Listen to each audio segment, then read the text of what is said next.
Well, welcome, ladies and gentlemen. We are in for game number 1. I'm no longer on the stage. I'm now down behind the desk, so I'm very excited. Mate, are you keen for this game as much as I am? I'm so hyped. You got the crowd so loud before, so this is going to be good. Oh, look, you've got to get some to these guys. They're a feisty bunch. They got to feel a little bit of excitement as we get into these grand finals. So what are we expecting to see here? So I'm expecting out of Pass Out Prime to play very conventional team comps with more team fight based. Mm-hmm. But in terms of Red Pill Ryan Gosling, they play stuff like Kaiser top.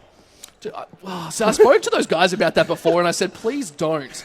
But if they do decide to pull it out, I'm pretty keen for that. You get some pretty good ultis off. That Void Seeker as well is going to be phenomenal. So I think we're going to have to see if it comes into play. Are there any other particular champs we might be expecting to see? I'm expecting to see Aurelia flex as well. So Willaris, been around forever, 2-time OCS champion, so he can play anything and everything. Yeah. So it'll be interesting to see what they go to.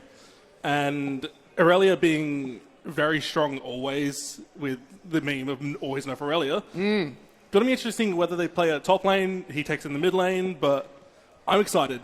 Big champion pools. Look, that's the best part about big champion pools is you do see a lot of flexibility in picks and bans as well. It also makes it harder for them to decide who they're going to take into the match, because Aurelia being that champion, there are some pretty good champs you can match up with it too. But if we're looking at it in the top lane versus a Kaiser, I'm not sure how that matchup's going to work. I feel like that is just a dead Kaiser at the end of the day. But if they make it work and it's got them this far, that's pretty exciting stuff. So we are just waiting on a couple little technical things, guys, as we're getting ready for the game. I think we got one more person about to come in. But let's talk about this bot lane. Let's have a chat, because we know there's some pretty star players here.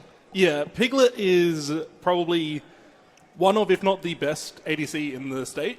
So I'm expecting him to really pop off this series. And he played, 3 champions in qualifiers, played the Aphelios, played the Ezreal, played Kaiser, and he played all of them really well. Yep. So it's going to be interesting to see how they match up bot lane against Red Pill Rising Gosling, but I'm hoping that things aren't as one-sided as on paper it seems, because on paper one team seems very stacked and the other team is more balanced, really.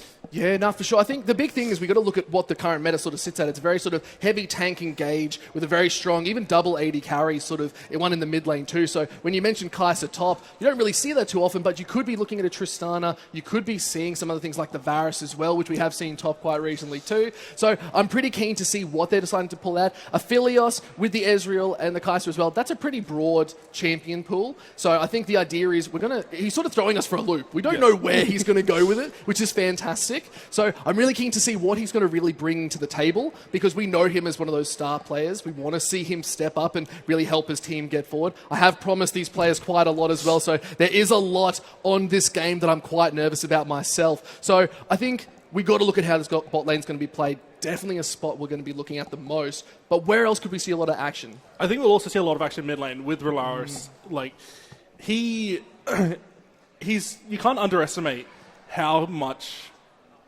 control he brings. 2-time OCS champion. He knows what it's like to play on big stages, and he's probably the most calm person up there right now. Oh, they're chill as cucumbers, honestly. I was just up there and I was trying to get them hyped, and they are just zen.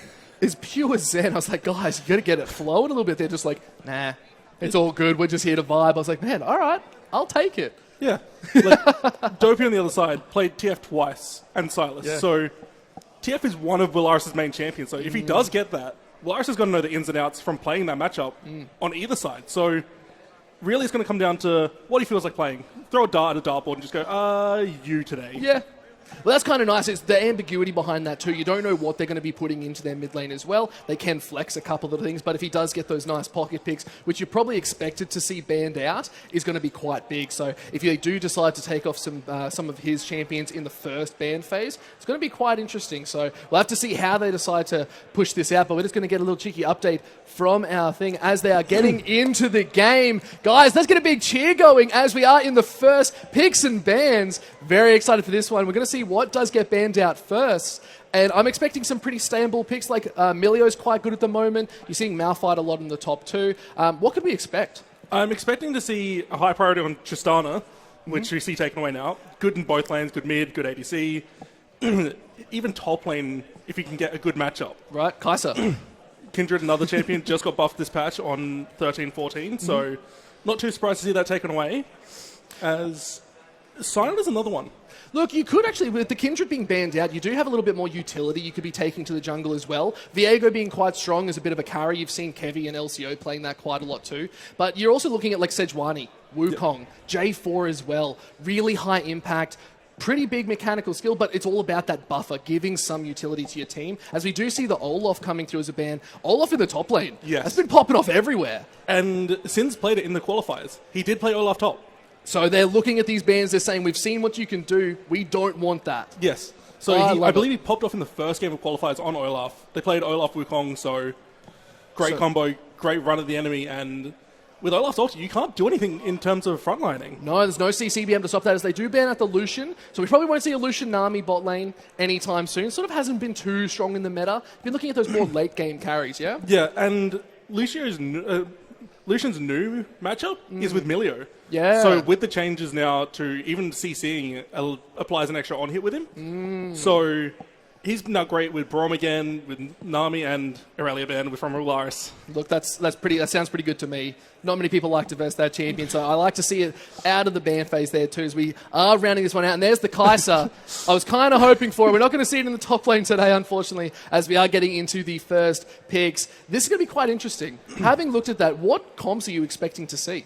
I'm expecting Past Our Prime to definitely play more double tank and utility from top and jungle, and Jinx first pick. Okay, that's a bit of a spicy one. You don't see that too often. Yeah, no, so that's showing that Red Bull Rising Gosling is definitely looking for more hyper-scaling late game. So going to look to see what Past Our Prime play, whether they go for full, like, a Draven engage early, or if he goes back to tried and true Aphelios. Look, I think if they're saying if you want to play late game, we can play late game just as well too. So I kind of like the Aphelios, but pairing it with the right support is so critical, because you could look at hard CC, you could be looking at Leona, Nautilus really strong, Braum is more your safety pick as well, but Alistair has been so big as well, but I'm not sure if they're going to be able to pull that one out, as the bot lane is probably the most prio you need to get in these pick phase. But I think we're going to be looking most likely at a jungler pick potentially here, just to start scaling and giving this Aphelios some tools. Yeah, and definitely with the Poppy, flex pick. Flex pick. Can go top, can go jungle. Very strong jungler that we've seen pretty much everywhere. Everyone's playing. It cancels out so many of these hard engages, right? It's almost like the full melee Milio, in a sense. If you want to dash forward and get onto someone, Poppy's going to stop you. So you can have it in the jungle, you can have it in the top lane, and they're hovering an Echo. They've locked it. Oh, they've locked it. I love it. I'm a big Echo fan. That's going to be huge. But again, it's another flex pick. Yep. Can go jungle, can go mid. And Haro played it in qualifiers, and Seraphine, another flex. Another flex. Can go mid, can go support. But that's a spicy matchup so far. Yeah, they've not really given too much away. Like, yeah, definitely. Seraphine can go anywhere right now. Well, honestly, like, she does have a lot of burn damage. If you go Leandre's, you can go the Moonstone too, which is just going to give maximum healing too. The CC from her Encore is just phenomenal. So there's so many different things you can do with this. It just depends on how far they want to take it and what they're looking at. But that's a Thresh. Yep. I like hard CC. Psycho played Thresh in almost every game of qualifiers. I believe it is his most played champion. So he's real comfortable right now. Oh, he's feeling good. And that's the player that I literally was praising not only like 5 minutes ago, being like, dude, you're crazy at this game. Go hard, pro. And he's like, nah, I'm good. It's like, dude, you're too chill for this. So I love this pick. They're going to be banning out most likely junglers on the side of red, just because you've already got the Poppy. Cancelling out a Zac is quite nice too. You don't get those big range jumps, a lot of AoE. But I'm expecting probably some top bans too. Yeah, so Kassan take away from Willaris. So they're really looking towards banning out Willaris now, which not a bad idea. Nah taken away from the top lane, so more team fighting getting taken away. Yeah, no, you want to cancel out as much of that sort of team fight aspect. You've already got the box coming out from Thresh. You've got the Poppy who can engage too, as long as you get a root onto the wall. And then Aphelios with those guns, he can sort of lock you down. So I think they are going to look to try and stop a lot of this. But Cassidy banned out. It's a bit of probably a target ban too. And then Jax, also so strong. And Jax, I believe, had a little bit of a nerf, but Jax is always strong. Even if it's not like, if it's a big nerf, then maybe, but it was only like half a second. Yeah.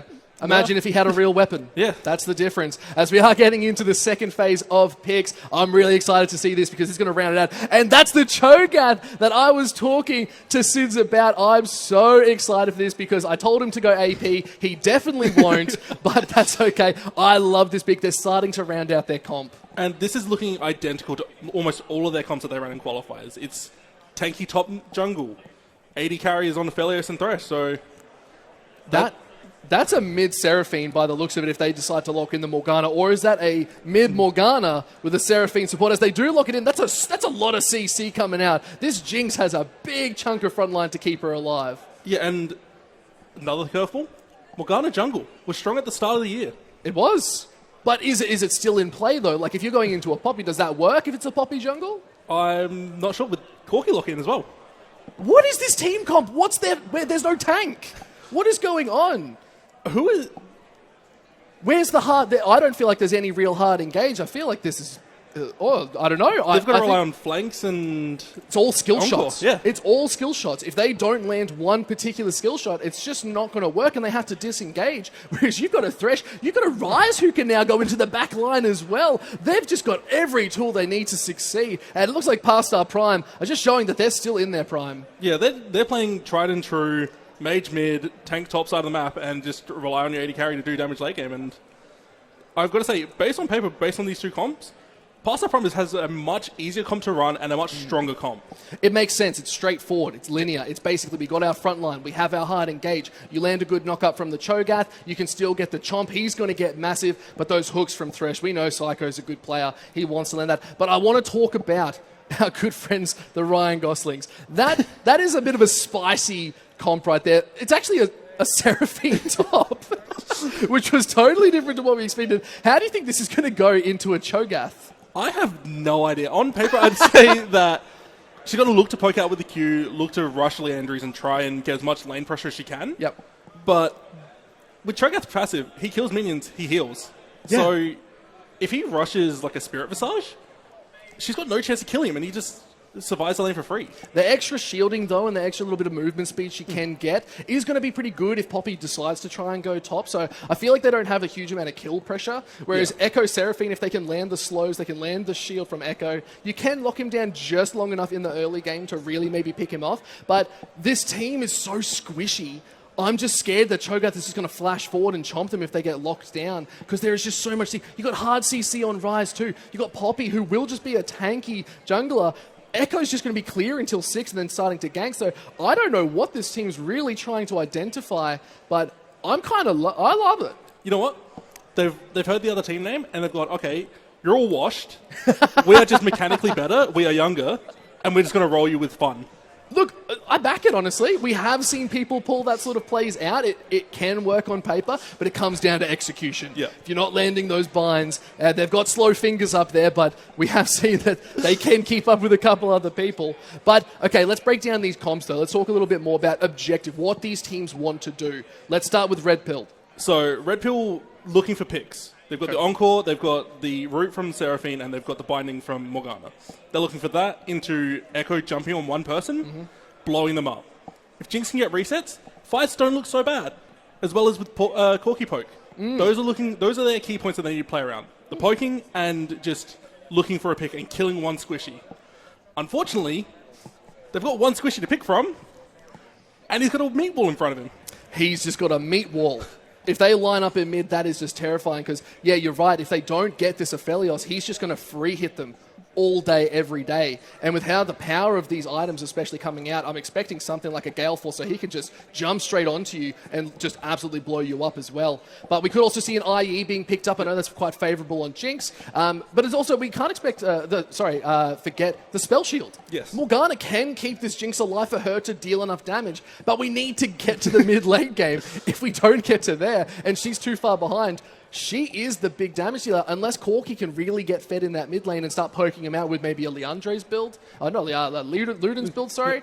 You could also be looking at full AP. You could look a little bit of Rage Blade too. Yep. Just get a little bit of stacks and passives. So it really comes down to how these guys execute early. If they don't snowball, it's going to look a little bit rough. Yeah, so we said it before in the community game. One team needs to get ahead to play strong. Whereas if Parstar Prime do manage to get ahead, there's not really many ways for Red Pill to come back in. Yeah.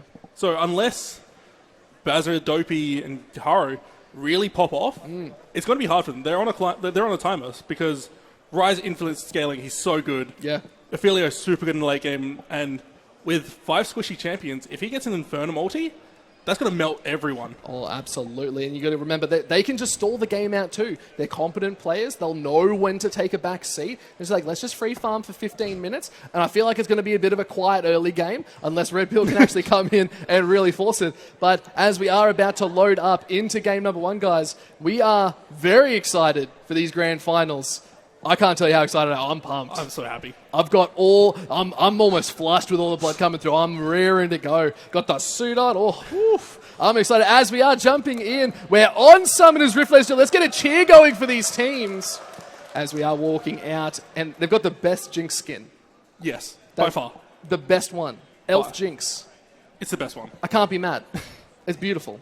So with summon spells, Jinx having the cleanse, looking to survive any thresh hook, any sort of CC that's not a knockup, she's looking to cleanse that and get out and reposition as soon as possible. Got heal as well to keep her safe from the Morgana, so they're being very defensive bot lane. On the other side, Ignite on Thresh. He's going to look to go and cause fights. They want to be aggressive. Well, actually, no, they want to take it back and then be aggressive. Yeah. That's what they want to do. But I'm also looking at there's double teleports on both sides, so they're expecting team fights early because they're just going to come straight down for these. So I'm expecting both mid and top to come and rotate for these fights, potentially anywhere. Even just to shove, if Seraphine can get a good push, that's going to be quite important too. But Cho'Gath as well, if he gets into these fights, that's just the big meat wall. That's a bug you don't want to mess with, and he'll do some damage too. And other than the true damage and percentage health from Echo passive, they've got really no tank busters. Yeah. Other than Leandry's maybe coming out, but as we see, a cheeky level 1 here. There's the bind. Does get a little bit off, and they do just back out. Really good start, honestly, but you are getting chunked out too. Not the greatest place to be, Bazza. Yeah, so is that where he's gone? Has he stopped casting to go play? Or is Baz backstage? I think he's backstage. Well, there's 2 Bazes now. Yeah. Maybe Baz is up there. They swapped it out. Sorry, Baz. That's probably why they got me on there. Like, nah, he was too good. They wanted to sub in. Fair enough. Can't be too mad at that. Seraphine started with 1 less potion. Just didn't buy an extra potion. That's a little bit. Well, she got a cookie, so it sort of makes up for it. But we'll take that. But no, we are seeing fairly clear. There's no real invade. Oh, they're going for a little bit more. Piglet taken pretty low. But he is going to be able to survive this one up. Does have Red Gun, able to keep him a little bit free. But again, this is the damage you see from Jinx and Morgana. You land a good bind, you can get the pull down. It's going to do a lot of damage.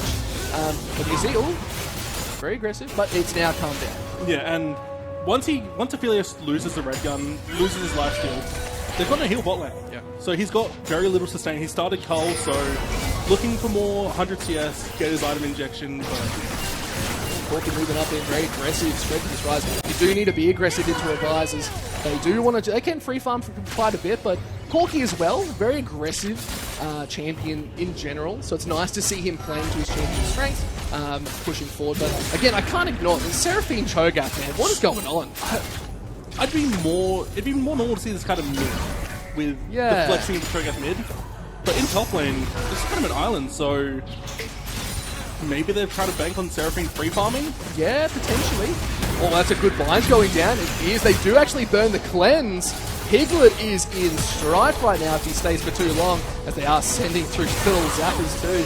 And he has to back. If he stays, he's dead. So he's going to lose out so much on this. He's already 10 CS down, and maybe he is past his prime. Maybe, maybe they're standing up to their name. They're trying to be honest with themselves, but that's okay. But, again, I want to talk about as well the Seraphine Cho'Gath a little bit more, because Seraphine is level 4, no mana available. And look, Sin's just running him down. There's the flash as well, and he has to burn again. No mana. Yeah. So the cookie's not doing enough for him. He's not got any pressure on Cho'Gath because of the passive. He's trying to poke him out, trying to burn his mana to get him low, but it's just not working. Cho'Gath eats a couple minions, kills him, and then he's back to full health. So, tier picked up by him now, so mana problem is going to be less of an issue going forward, but right now he's a little bit far behind, and the wave is perfect for Sins. That's it, I was just about to mention that the wave is in the optimum spot. He can just hold that there for as long as he wants, and all he has to do is just last hit. And that's a Cho'Gath just favorite thing in the world to do. Sit there, and then Seraphim's going to be forced up, gank prone. Yeah, so I assume that Echo will be called up pretty soon to break the freeze, make sure that she can like Seraphim can stay safe and not get too punished for it, but... You can actually see our good friend Psycho has actually decided to abandon his AD carry, as all good supports should do, and start to move mid, which is good rotations. Being able to secure vision, really strong, but it is nice to see, and looking for a fight, but Scuttle is already gone, but could be looking up now. Walker's got first roam, so Valaris looking to push mid with the rise. And the play does come out. They do have to force out the phase. They try to get the engage. That's a good hook going off. Bazza has to just retreat with that one and force up the wave too. And that's good by Psycho. Putting some pressure onto Nevada, make him think you're going to hook him, waste the Dark Binding, like waste the Dark Shield on himself. Jinx is just free there. Standing in front of the minions, so free hook. Yeah, as soon as that Black Shield goes down, Hook should be coming out. But Dopey as well being forced out of this mid lane too. He was standing in the way, funnily enough, that's being shoved in. Poppy Burgers came in for a little bit of a fight as well. They could look for a tower dive. He's low enough. And with Poppy's W, she blocks all dashes. And there's the flash over the wall. Going for first blood for Rise. Couldn't go anywhere. Can't W away, gets blocked, so really good dive there. Really good like awareness, and there's a chomp available for Sims, but he's probably just going to run him down. But look at this, there's just smart plays all across the board. And the wave is building up now bot lane, so they can look to a dive bot. Shove in mid, look for a Rise TP, and play on the wave. Yeah, we've got the Infernum gun as well. You do shove quite a bit more as a Felio, so we do see Echo heading down to bot side. We could be looking at a play, as Corki as well is starting to rotate down. Yeah, I believe package will be up soon as well, so that increases their ganking on bot, but so far there's a big wave coming down, another wave coming in now, and they're just going to go ward. And look, they are playing so safe. They do know Echo is here. They're looking to come up, throws the bind, just goes sideways as a good ball, but they're looking for a little bit more too. There's the ulti coming in. They go for the root, comes down, Hook hits the spell shooter. They go straight back in for it. The Ignite is ticking 3, 2, 1 as they get one more hit on him. He's taking out Piglet, looking so strong as Baz is taken low. He lived on 1 HP there. If the cooldown was there for Achilles, he could have locked him down, looked to get more, but they can take one, get some tower plates, and maybe look at this Dragon. Dragon is going to be most likely the prize. The Poppy is up, so you should be able to go for that one as well. Just shoving in the wave, might even get a good reset. He's slowly starting to climb back as a Felios. Yeah, so the early back, not really punishing him now, so gets ahead, gets a kill. That kind of injects the 6 CS he's missing, but Cull picked up now by Jinx, so she's going to look for that as well. Yeah, look, you've both got Cull, so they do get that injection of gold, which will be quite good as it sort of swings down, which is going to be quite a big for their power spikes. You want to get the first item rolling as soon as possible. If you can get looking at a Kraken, that Gale Force as well. You already see the Noon Quiver, and you're seeing a Blasting Wand as well on this Rise, who is 20 CS up. He's feeling strong. And just look at the wave state in top, though, at the same time. He's just holding it. Yeah, so he can just stand here, he can take the minion waves, he just needs to kill him and get back up. So, not really punished as hard as some other top laners that don't have the natural, like, sustain. But with Drag, I think he can just sit here and freeze the wave. Yeah, and you see the wave state sort of just a bit more downtime, like you said. They want to stall out this game. That's sort of their plan. Past players just looking real strong right now as they have back and got some good items.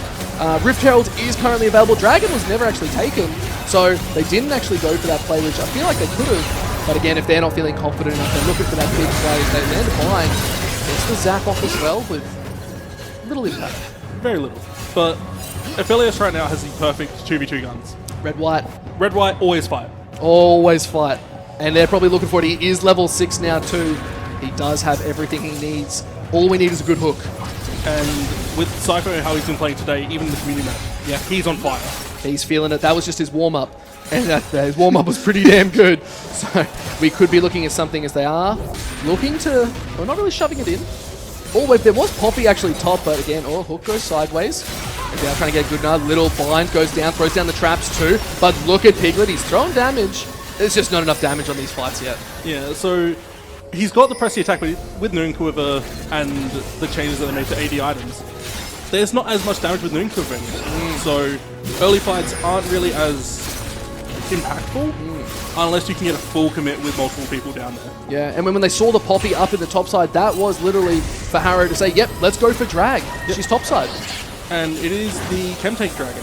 Oh, it's not a bad drag. It's a great dragon for lots of shielding. Correct. Not, it's probably not the most strongest in regards to soul. Yeah. Nice to have early on, just to give a little bit of buff to yourself. But all in all, game state pretty low. Only a 1,000 gold difference. Or as the Hex Flash goes forward, could land the hook. It does land. Beautiful. There goes the box as well. As Bazza does land it. There's the ulti as well. Locks down both. But is it going to be enough damage as they're taken so low? That was a really good engage, and now they can look up and take the dragon for themselves. Yeah, Poppy's actually topside looking at Rift Herald anyway, so maybe not. Which is a bit unfortunate, just Poppy can't be everywhere. Yeah, but they are getting the Rift Herald for themselves. They can look to push that mid, open up the map for Rise. He can look everywhere with ulti and TP, so...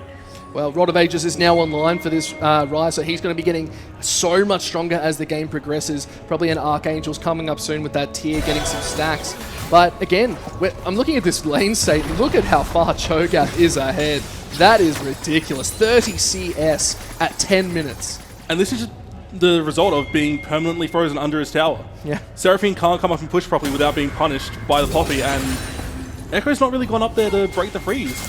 Look, it's really hard at this point because Echo can't really get in there because, like we said, Poppy can stop that engage. That's a big part of her kit. So Rise is, not Rise, Echo is just trying to farm up, stay relevant. He is actually quite far up as well. He's 20 CS up too, so he's perma-farming, which ultimately he's looking to probably get items. Once he's gotten that 6 and he's looking to go a little bit more, he's going to be feeling a bit stronger. Bit of a safety net using that ultimate to get out. So he's going to be looking to dive in, one-shot someone, whether it's the Rise, whether it's the Aphelios, and then just ult out the safety and try and just play with the numbers advantage from there. But at the moment, things are very slow, and Past Our Prime is playing exactly the way they want to. Yeah. And just gaining leads everywhere. Yeah, and they are going to be looking for a fight down in the Dragon Pit as Dragon has been started. 11 minutes in, first Dragon could be secured. Burgers just be able to do this, but here comes Harrow. He's looking for the steal. He gets popular, but they steal it! Jinx, the huge mega death rocket out of nowhere! And with the execute on that, Junior Burgers can't smite.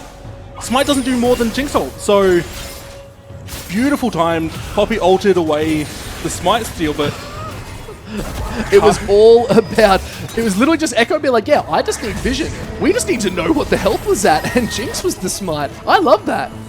And the team with more healing and shielding gets a Chemtake Dragon, which buffs them like permanently for late, so... Yep. It's exactly what you want to see. The team that wants to be ahead first is still behind though, still a K behind, but that's unfortunate. Look, we could be making it up sooner rather than later, as we are starting to see 80 carries with items online, but Aphelios done a really good job coming back into this, if I'm being perfectly honest. Yeah, went from 10 CS down as we get a replay of this Dragon skill. Goes in. Oh, 666 health. That's so unfortunate. Calculated? Absolutely. Absolutely calculated. As Rift Herald is dropped bot side, looking just to take first tower. Really good. Yeah, trying to get their gold lead ahead even further. Try and push it a bit more.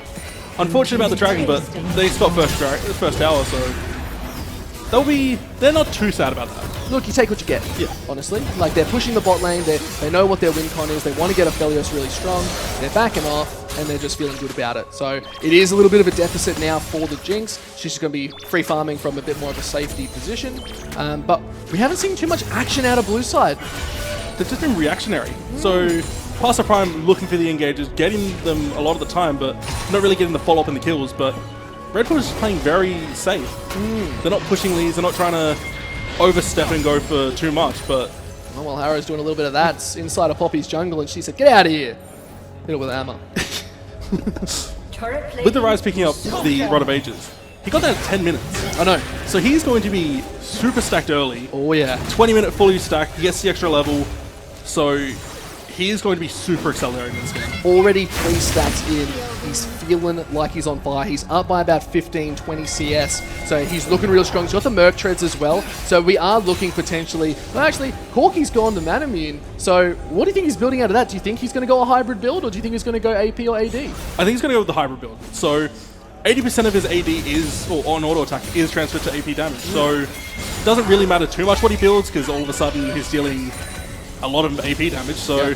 We could see a dive up in this top side as the wave is pushed out, but Burgers wants to go in. Tower dive in tow, and they look to just lock it down. The flash encore, it's enough. They get the trade 1 for 1. That is best case scenario for Red Pill, worst case for Pastel Prime. So they didn't want to get the kill away, but 2 stacks because he got the kill after on the Dark Seal. So that's best case for Red Pill. Yeah, look, some pretty standard rotations coming out as well, with the bot tower being taken, Cho'Gath moved down, pushing Rise up into the top lane, and 80 carry and support go mid, looking to secure second tower. Yeah, so they're trying to just get as much gold into Aphilos as possible right now. Keep him accelerated. Oh, as the hook does land, they do get the play off as well. There goes that, but they get in the bind, but they do just sidestep that. The Mega Death Rocket lands, they go for a little bit, they get the kill on Piglet. That's the carry down, the box does land, but no, Psycho is walking out, but the hook actually lands, keep this fight going. We love to see it. There goes the spell shield, and they have to disengage. That was looking so good for Pastel Prime, and then all of a sudden, Echo appears, one-shots Piglet, and Redfield, great counter gank. And that's all we've been expecting and waiting for this Echo to do. He's been farming this whole time for that one play. So hopefully we get more situations like that where Echo's hiding the fog of war. They don't know he's there. They've got no vision, no intel. So perfectly played by them in that situation. Yeah, really good gameplay now. Echo is online, got that Hextech Rocket Belt. I love that, just getting that extra burst of damage and then moving forward. So big dashes, big plays. But we are moving towards some pretty interesting. We get the Heartsteel as well on Cho'Gath. He's going to be tanky. Big boy. Who's he going to proc it on? So that's for you to say. I love Heartsteel. It's a great item when you're versing melees. You can stack it up. You got to wait 3 seconds, auto attack someone, you get a bunch of health back. Unfortunately for him, he's into 4 range. Yeah. The only person that he's got to be able to proc on consistently is Echo, and Echo's not going to be anywhere near him. No. So really not sure about the Heartsteel choice. Maybe Jaxo get extra stats, be tankier in these frontline fights, but yeah, I agree with that actually. The second Rift Herald is started up. Shelly, she's a good pick. The second Rift Herald as well, which is pretty big too. So if they land this, they can look to go top or even just break open mid. Yeah, I think they should break it top because mid's on 200 HP. It's going to die anywhere in the way. Yeah. So saving that, try and break the base open, even if they get picks here. But Burgers is here as well, does get the flash as well, but no, the spell shield is just too broken as it does negate that. And here comes Echo, trying to get the shield off, bit of damage comes out, lands the bind, but they're going back in. There's the Echo rewind, and they're coming in with a TP, but look at Sins, he's already on this backline. You're in the wrong spot as they do pick up the Morgana. Sins was a hungry boy, found a free Morgana off to the side, and no flash, he just used it to get out, so he was safe. And look, they're just doing even more. Willaris can just sit there and just chunk them out with some CC. And look, Dopey picks up Piglet though, but he's just going to be taken out as well. The Encore lands and Psycho also picked up too. This Dragon could be a bit of a coin flip as they are looking for a little bit more. Willaris sitting there, Mega Death Rocket, sadly not the one. Bit too early, didn't have vision, trying to just hope for the best, fire it in there. They don't have the chomp now, so it was a very smart idea to go for the ult steal, but just didn't have the vision, didn't have the timing, but that was really good play by Redfield, looking for the poke, looking for the extra range damage that they've got, going into 3 relatively short range champions, 2 melee and Rise, who doesn't have the longest range in the world, but playing with their range is great. They even up the kills pretty much, and the gold lead is still ahead. Yeah. But what was Dopey doing? Because out of nowhere, we just see Piglet dead, and he's in the middle of like 4 other members. So he got a great TP play from behind, and with the package, ult on top of them, pretty much gives them a rumble ulti that they're all standing on top of, but just couldn't get back out afterwards, got CC locked, and couldn't use the Valkyrie to get away. Yeah, no, I believe there's no TP available for the Seraphine there too. Timer is about halfway, so I'm not sure if she was actually in that fight. I can't fully remember. She TP'd at the start into the mid play. That makes sense. But game state slowed down one more time as we are entering quite comfortably into the mid game. And a solid lead for Pastel Prime. This is exactly what they want. They're playing slow and then they're jumping right into explosive fights because they're deciding when they want to fight. And Redfield's doing an okay job at like throwing punches back when they're getting delivered, but they're just not as strong. Yeah, that's it. The early lead that they really needed just didn't come online fast enough. And now they are starting to feel that burn of they're just trying to get some scrapes back. Kills are great and all, but no objective but that one Dragon Steal. But that was completely controlled by Pastel Prime 2. So it's so hard for them to even get in the fight as they're looking at Tier 2. It looks like it's less of Red Pill being in control and more of them trying to hope for the best and anything they can try and like get on in millimeters of health, they'll try and steal and you get. But Red Pill, Corki does take the tower as you see Burgers being very aggressive up in their jungle as they do summon the Rift Herald in the top side. You did mention that. You're going to get that charge off and secure the tier 2. Probably not going to get a second charge, unfortunately, but that is a big chunk, and they do have a lot of prio on the Baron that is coming up. yeah, so they also take the Baron really quickly. They've got Rise Burst, they've got Felios Burst, and they've got Trogat, the ultimate when he gets low, so they can waste a smite from Poppy to get a free 1200 damage on it. Yeah, there's probably a good play to go for. Dragon coming up very soon as well. There's actually a TP because look where Corki is. He's right up at that tier 2 as well. He says, you're going to take mine, I'll take yours back. He's just base racing them. He's like, if no one's going to respond, let's see how far I can push. Let's see how much I can edge out here. And playing with a real, not so much greedy because he knew where everyone was. He was just playing really smart and calculated. Yeah, it's good to see. Like, he knows that the team was all together. So he said, I'm going to take my chance and start taking some objectives because they are now on the board with that 1 tower. But 2 their 4 as well, past our prime. Really trying to accelerate this lead that they've really set themselves up for. And Aphelios now online with his 2 guns. He's got the Gale Force, he's got the Kraken. He's going to be doing some damage. And he's going to be looking to go aggressive. So if they do get another hook like that, he's going to probably Gale Force in and get that extra chip damage on them. So he's going to look to one-shot someone. And Jinx is super far behind right now. She's ahead in CS, but she's a full item down at this point. Full item as we do get the back though, just as we say it. She picks up a BF sword and a cloak. So we probably are looking at that IE that wants to be picked up. That is a really huge chunk of damage when it gets online. But we'll see as Rise as well, now very strong. But we've got a static Shiv coming over on the Corki. What are your thoughts on that? So it just got nerfed with the AP ratios because of so many champions being strong. The Kai'Sa, Vayne, Twitch even. LeBlanc, that's a mess. So they nerfed the AP ratios on that, but still picking it up, still looking to be strong, and he's gone for a hybrid build again. Look, I kind of like it though, getting the Sheen as well, so his autos are going to be empowered now too, so every bit of damage that he's going to be putting out onto you, you have to be careful because it will get to the point where he's just going to start blowing people up, especially the Aphelios. And you can't build against it. No. As I said before, Yeah. 80% of his AD is transferred into AP, so he's kind of like the old Poppy, where she does hybrid damage and she can build whatever she wants, you can't build against it, and Corki is one of those champions where he can be 2 screens away and one-shot you with rockets. So Yeah. Gonna be interested to see what he goes for next, whether it's a Triforce, whether it's Divine Sunderer.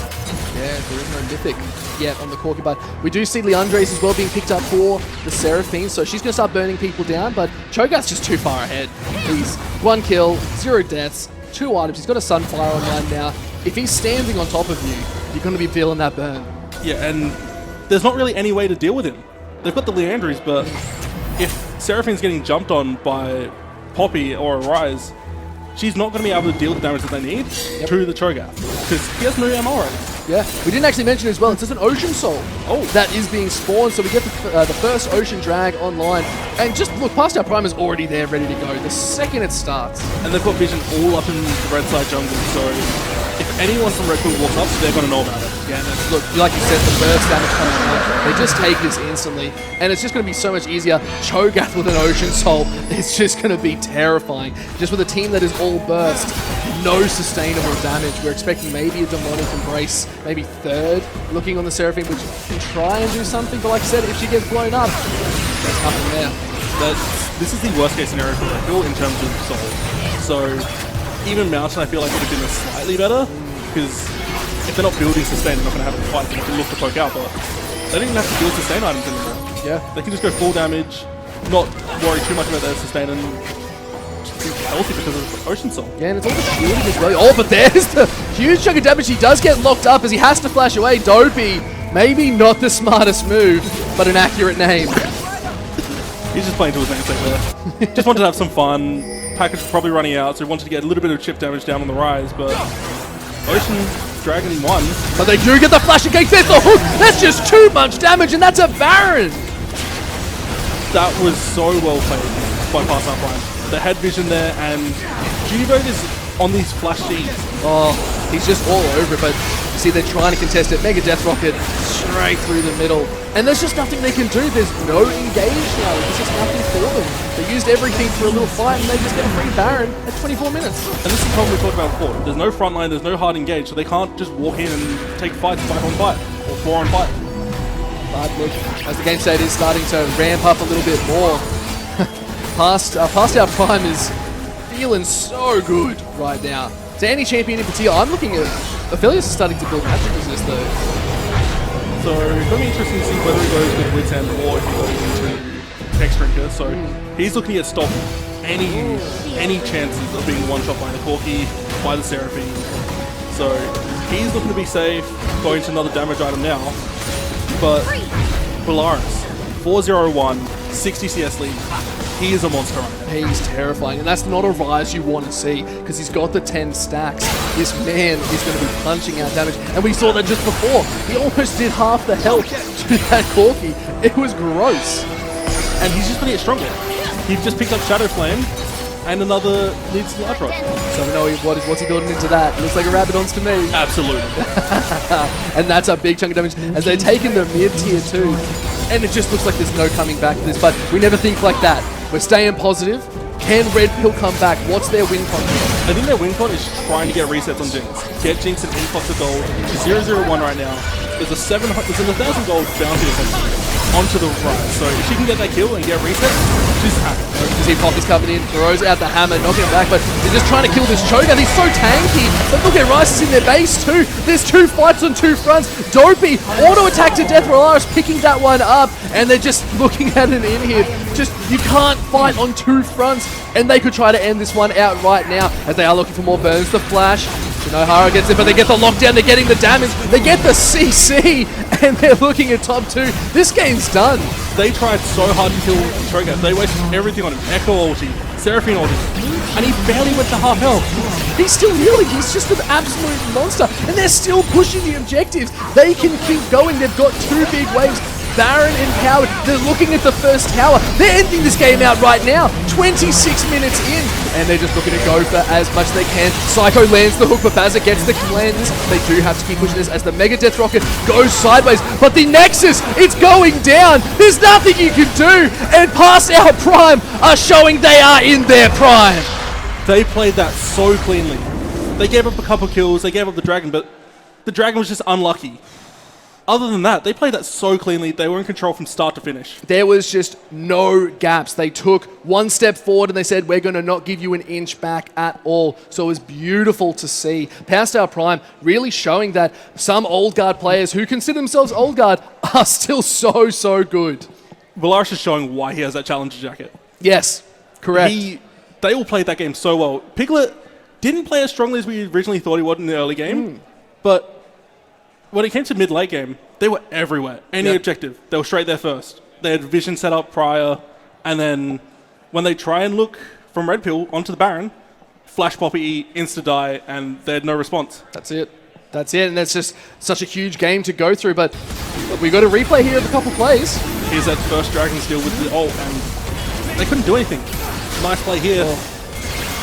But it was just really the big plays that they only got was these little injections of gold, and it just wasn't going really to any use. And they didn't get it onto their priority target. Jinx ended the game, I think, 0-1-1. Yeah. So no resets for her, no chance for her to really get in this game and pop off. So it's really unfortunate for Red Pill. And you see that damage. Out of nowhere, he went from like maybe half health to 0. So you're just going to see like these players, although they were that late game, we saw late game Rise doing what he was doing best. And that's attributed to him getting so far ahead early. Had the CS lead, got the early Rod of Ages, and could just free farm and free kill. Yeah. There was no sense of danger for him. Yeah. No, he was never in a sense of, oh, I'm low, I've got to flash defensively. It was, how can I be more aggressive? How can I go in more? Yeah. So really well played by them, and just they play that so cleanly. It was so clean. I think the big thing there was that jungle pressure, right? If you have that bit more presence of that jungle, yeah, there was that one gank mid, but it just didn't feel like it snowballed into that more emphasis on how Echo wants to play the game. I just don't think he had an in. Yeah. It was just this Poppy, every time he was somewhere, someone was ready to react. So there was just too much reactionary gameplay to proactive gameplay. Yeah, and when they did look for that proactiveness, they just get caught out because not everyone's on the same page. Either Echo's too far ahead or Corky's too far ahead, and they were just getting punished by not being on the same page. And Past Our Prime, all on the same page. They had clear communication in what they wanted to do, where they wanted to be, and just played well. That's it. Now we're going to hand that back to our host. which is me. Tried to look for you. Yeah, you're like, oh, he's up there. No, so guys, we are going to take a short little break as we're prepping for game number 2, so stay with us. We do actually have some prizes that I will be giving away, so stick around. We will be up on the stage handing out those lanyards that you'll be able to get 2 hours every day. Go to Arena here in Adelaide. So if you are a local, why not? It's a nice little thing that Arena's doing for us. So stick around. Game number 2 isn't the decider, or are we going to a game 3? Stick around and find out.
葉繰り返し寝ても覚めてもやまないそっけない君の笑顔が恋しくて星に願うのまた会えるよね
Well, we won a game 3, obviously, right? Especially after the Valorant stuff. But it's Baz now, back again. Welcome back. Thank you.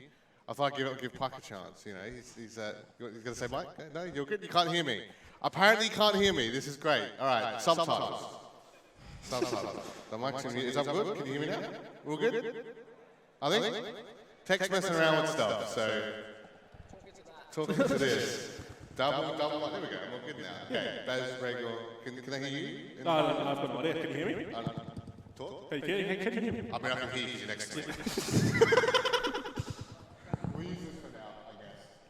We were saying Spence and Ravens are back here. We won a game 3, of course, because Valorant actually went 2. You know, I think it one side towards the end. It was a comeback story in game 2, but we won better. Yeah, absolutely. We want the game. We want to be fun. We want as much action as possible. Yeah, I know. I can say whatever. It's fine. Okay, we're going to use these mics now, guys. We're doing some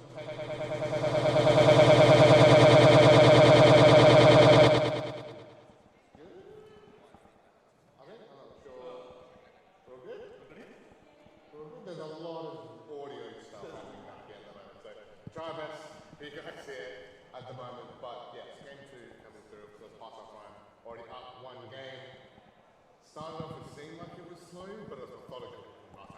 Yeah, so they were playing exactly how they wanted to, controlling the gameplay, controlling the game pace as well. So there wasn't any punches thrown without them wanting to throw.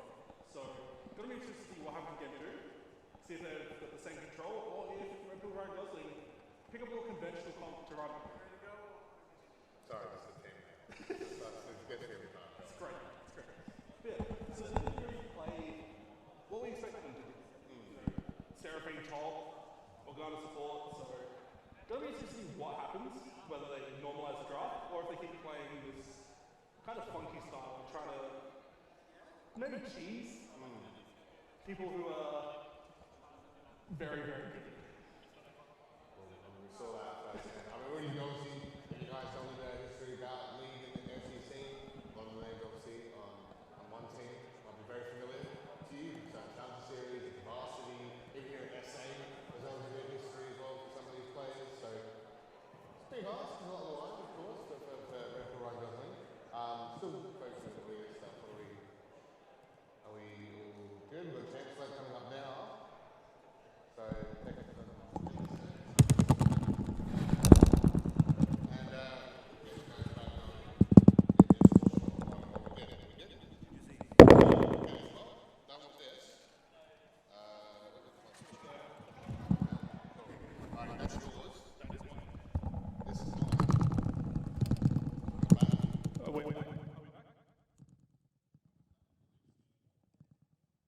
I should be back. I'm back. I think I'm back. Yep, we're good. All right, yes, back to headset.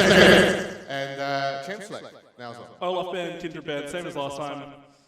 Red Pill not really wanting to see the Olaf top. Pass off Ryan, not wanting to deal with Kindred. Yeah, not surprised to see that. I mean, I'm also kind of expecting Cho'Gath ban potentially, because that was a menace.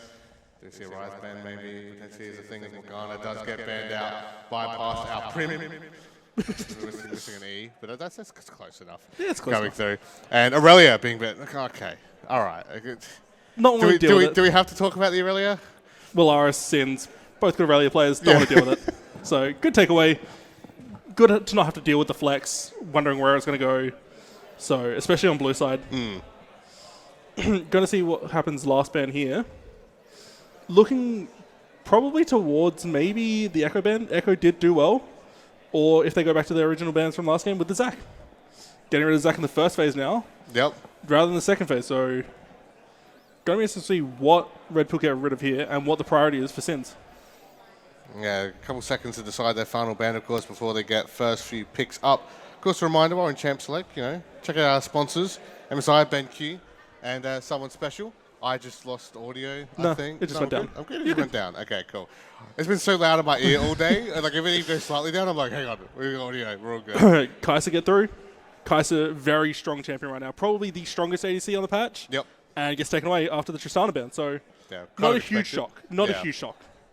They're going to be taken away. That means no more top lane Kai'Sa antics either.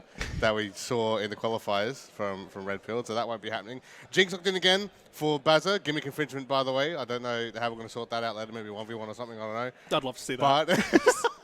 But it's going to be both again. the Seraphine again, so looks like they're confident on them. I mean, I know you and Puck were talking about before in game 1 where the bot lane needed a bit more, what's the word I'm looking for? Action, oomph. I guess oomph will work as the word we're looking for. To obviously get Jinx going, because I believe she only went 0, 1, and 1, I believe, was the stat line.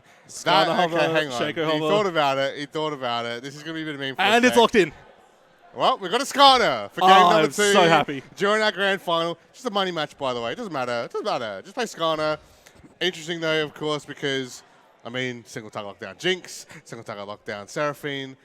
That's actually pretty good. He's going to run in, grab someone, and then just take him away into the middle of the team, and it's not going to be fun for them. And with an Amumu, no, it's Thresh. Well, in case there was only one lockdown they have to worry about, now they have 2. It's going to be interesting to see what build Kai'Sa goes for, whether she goes for the more AD crit build or if she goes with the static shiv into AP burst build with the W and the passive. Going to be interesting to see. Karma coming out as well. Is this going to be a tank top Karma? Or is it going to be more of a burst mid Karma, Yeah, it could shield be an support option. Karma? Yeah, because, I mean, both champs can be flexed, right? So And they've shown they can go into any lane. That's true. So at the moment, still holding the cards close to their chest a little bit here as the ban phase continues on right now. Jax being banned on the side of Red Pilled. I mean, very strong champion in the right hands. Not too surprised to see that one banned away. 15 seconds here. If I was past our prime, do you ban Set? Let's get a Set of Community Game 2. Seeing we're hovering Shaco for Community Game 1. I mean, a little bit of a callback. Chap is their sub. Chap's not even on the team. That's too fast. He's chilling in the crowd. Yeah, he's maybe we should put it. Yeah, he's cheering. Maybe they need to put you up there. They should have put you up there to come back. No, he's good. Echo ban, not surprising. Strongest champion that was played last game. Yeah, yep. Had a really good showing at it, so not surprised it's taken away. Put him on something uncomfortable. Kassadin, other round 5 ban. So Sure. take it away from Willaris. From Alaris, yep. And one more ban now from past our prime side. Well, I mean, again, do you target that mid lane? I think they'll target the jungle Because I know we're like, ooh, I think they'll target the jungle here. Yeah, we're As Jarvan's taken away. Fair enough. Because you've got no idea where Seraphine and where Karma's going. So you may waste bans if you try and target those other lanes. So Plus, I mean, Jarvan's a pretty good ban as well. I mean, you try to get the Skarner and you just ult him. Oh.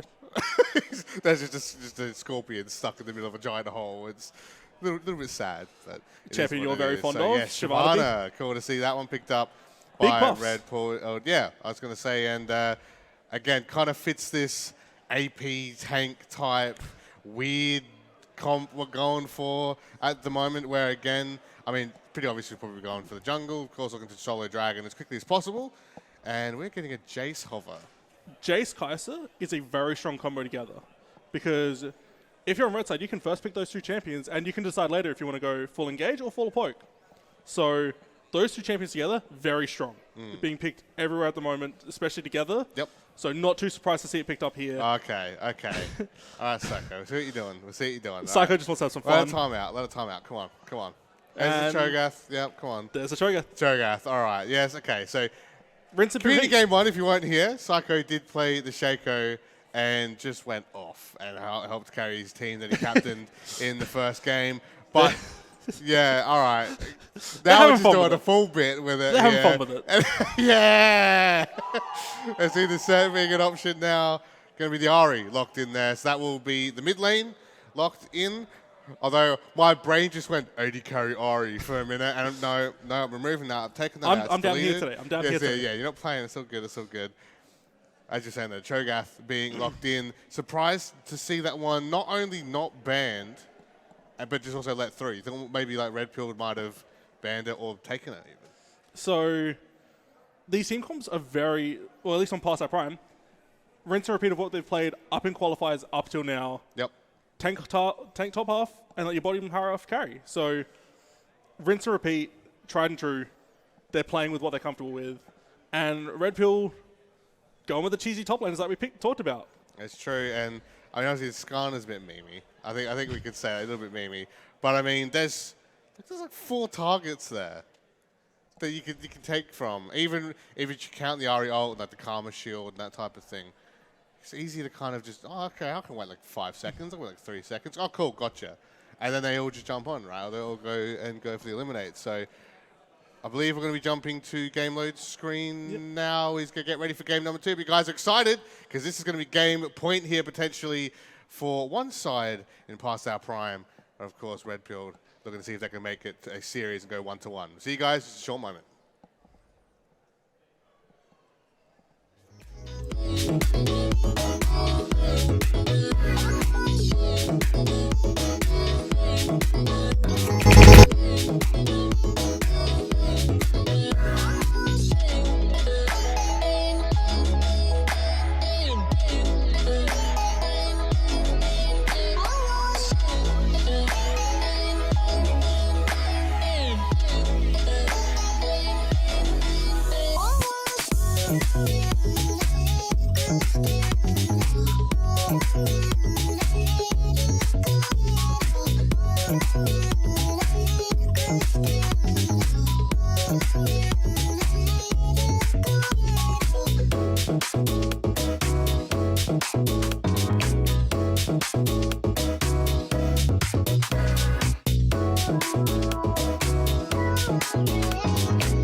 Yeah, hey, you want 2.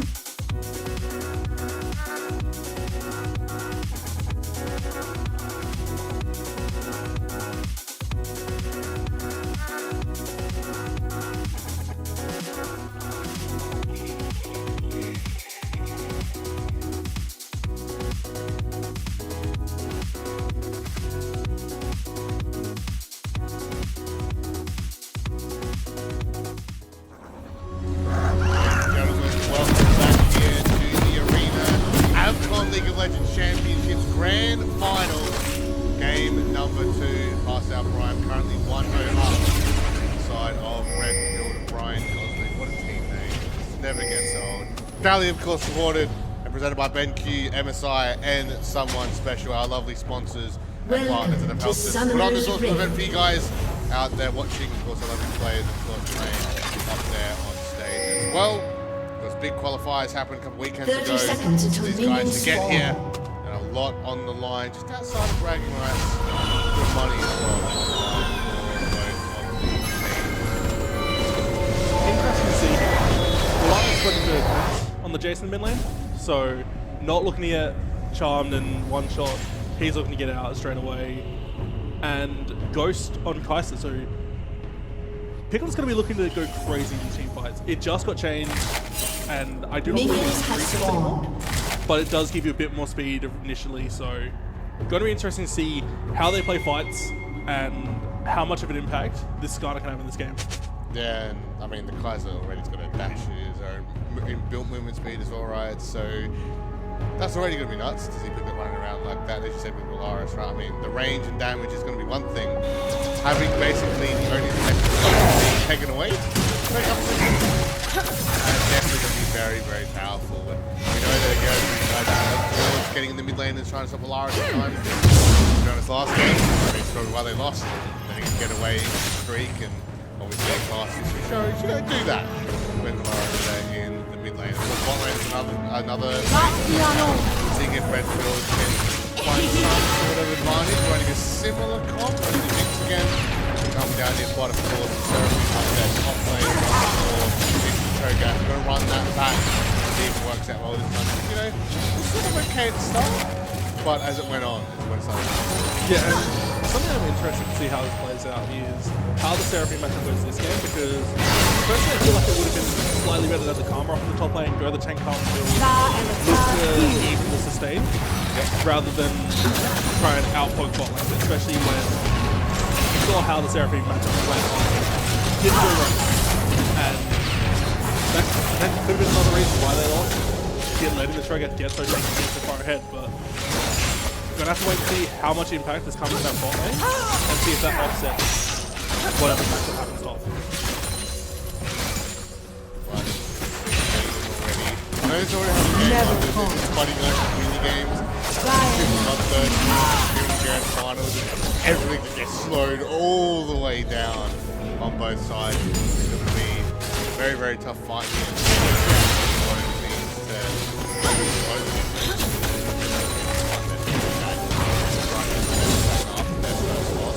And that's something you kind of expect to happen in terms of community games are chaos. You've got a bunch of chaos is the worst one. You've got a bunch of players who haven't played together, they're not gelled well, they're not considered. Whereas when you get off stage with a team, Hang on, thank you, Lars. On to Dopey. He's holding off the flash. Flash has the so keep that in mind. Both major some of them being held on to, but one that way, not Lars doesn't have the mana position. Doesn't get inch by inch closer there. Maybe one decided to back away, but the number was hovering up from the bot lane. That way, very close there. That's what we're looking to see in lanes, right? Definitely see that when the trigger's going to get pulled. There is the cleanse to keep him alive. 3 members of Red Pilled in the mid lane trying to stop the mid lane. and that opens up bot lane for Psycho to look to be aggressive there and try and get a kill on the Jhin, but Bazza, unlucky, playing very safe. Yeah. No, that's definitely like me. I definitely play safe. It's not at all whatsoever. At the moment, Shinahara taking a chunk of damage as well, moving towards Pidgey backing, but that train has gone from mid to top lane, and they're going to try and shut down this Cho'Gath early on. Shinahara ahead. 3 members up. Still can't deal with him, and it's like we had the last game. Over again. Bazza having a flash we're saying that. Flashing away with the ignite on him. Will just survive. And Red Pill, they went from bot to mid to top. Didn't find a single kill. And what they had to give up there was flash on the AD carry and burst on their damage. So they got Pleasure Speed, which still got flash, doesn't really matter as long as Polaris position as well, which we know you can do. And he's back already, right? Already got himself nice and healthy. And they lost flash on their immobile AD carry, which can now get abused by Skarner hitting 6 shortly. He's still got flash, so he didn't even have to flash hook him. Bot lane, so he's not in a great position right now, and it can be looking at the potential dive coming. So again, all about this mid lane here, and Red Pill trying something big in those rotations, unfortunately not paying off. They're going towards the dragon instead of going for the Shyvana on their side. They're going to want to try and get that dragon. Okay, not only as soon as possible, it's also Infernal Drake. It's the only Infernal Drake of the game. Both teams are definitely going to want that extra damage. Early on, no matter too much, the game goes on. That's when the team starts stacking the shots. Yeah, I'm still not 100% sure on what build back is going. With the recurve bow, built into every item now. Item, this 80k item, get this one too. Yep. So, still don't have any idea. If I had to guess, I would assume that. No, it doesn't. Not anymore. Showing my age. So, going to see what she goes into. Never fall. Based on her items, I'm going to assume that it will probably be a Kraken Slayer. But I believe it also builds into ship. No, it doesn't build into ship. So, going for So, we'll see what that will do. Yeah, see, so many items. So many items. I mean, let's be honest. Half the year, another item changes. On top of item changes. On top of item changes. You're going to have to keep up with it all. Sometimes you're going to see Sin finally back away now. Once more, amazing. Shinohara looking to get payback for Sin's freezing and get a breach to home. So, Without that teleport.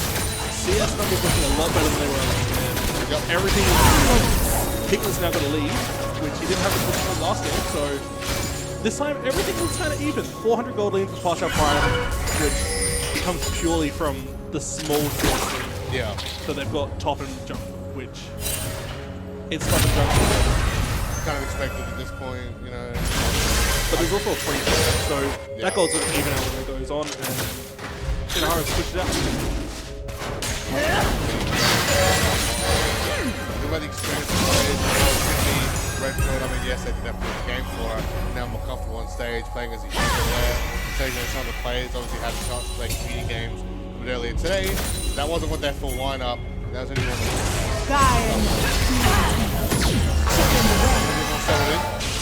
Taking a chunk of damage, but will be okay and holds onto that cleanse for now. And that's one of the biggest things, is getting comfortable on stage and being on the same page. Not everyone feels the same way on stage. Some people naturally play well. They don't really care about the environment there.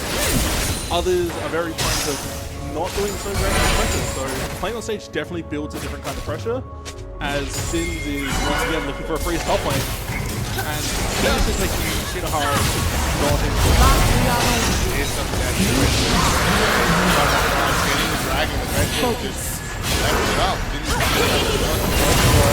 try and get the correct Psycho.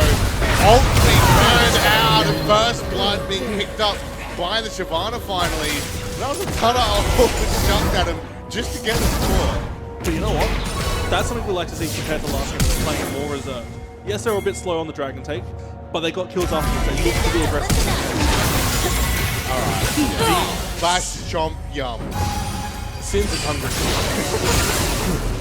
He's looking for flash ults. He's going to do it all game. And Sins is playing Shogun really well and playing it super aggressively. He's still got the freeze on there, I believe, and he's just super in control. That's very calm. Adds less gold. It's funny to see what he picks up when he does decide to go back to base. His teleport from Shinohara. He is burned out. Psycho. Get back to tower. He's got out the Psycho now. That was very lucky to see him dodge that.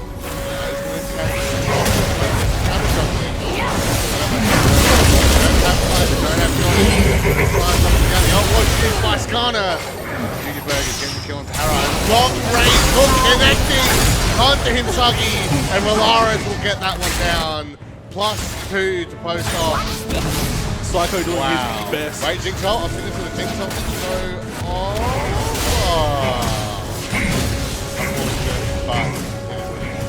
Psycho doing his best man life impression. Sees Karma walking away, throws the hook out. Laris had no faith that he was going to land it. And he has to turn back. He landed it. So great play there by Pass Out Prime to take advantage of Kinharu trying to invade, trying to get more than he could realistically get there with no one around him to support him.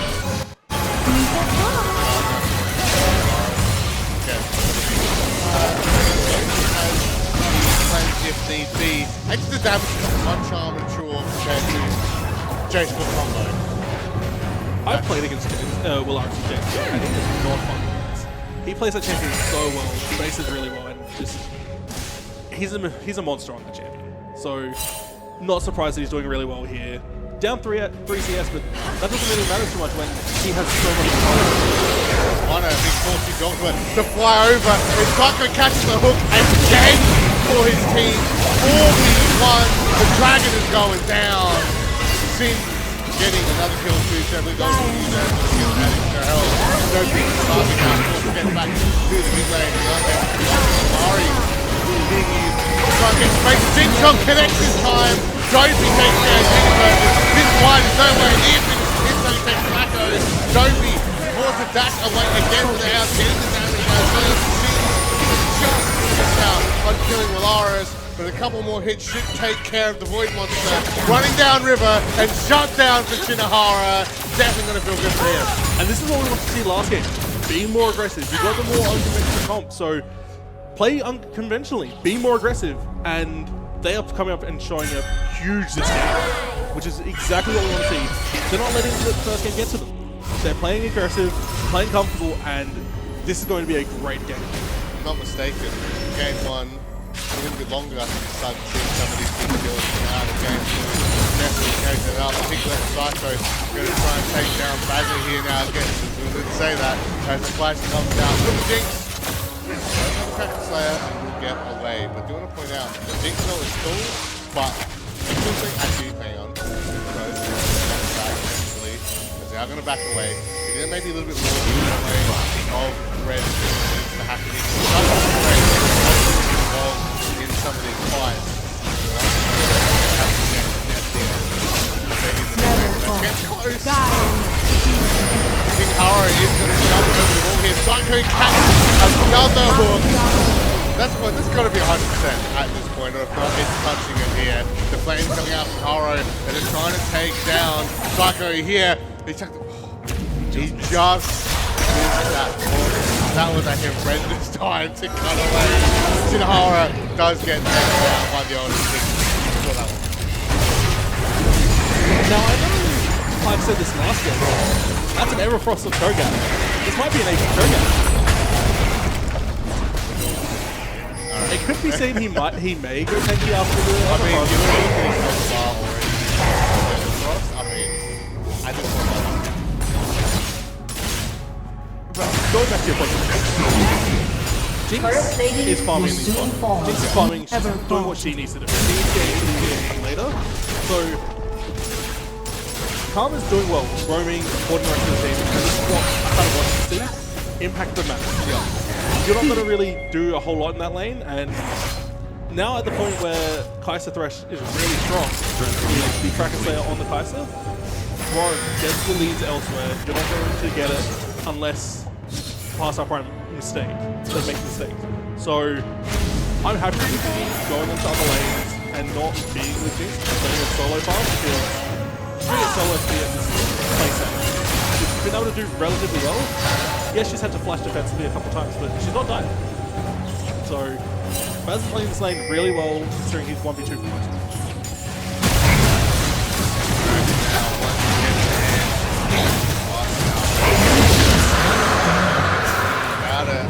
It's another.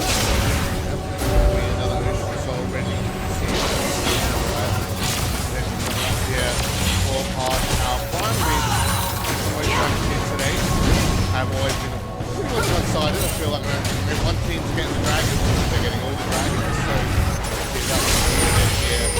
Game 2 in our best of 3 set. One pick gold in the top lane, and that's kind of being evened out by the fact that every other lane is kind of even. So the one pick gold in the top lane is the entire lead that Pass Up Prime have. Still, quite close as well here. Imagine the fact that outside lane. Stay very, very close. A good skirmish there, bot lane. But nothing else to come out of it for now. Get the rocks. Get the pick up items, I believe. Very good job at the item, which looks to me like That's a trifle. There's an opportunity for us coming out here. By the way, one stack off completed jungle. That's rough. It's not worse than one stack of gold left as recalling. That's true. That is the worst feeling as any laner, just going one stack of your coal. You're too low to stay, but you don't want to waste that, so it's really unfortunate, but that doesn't matter too much in this case. But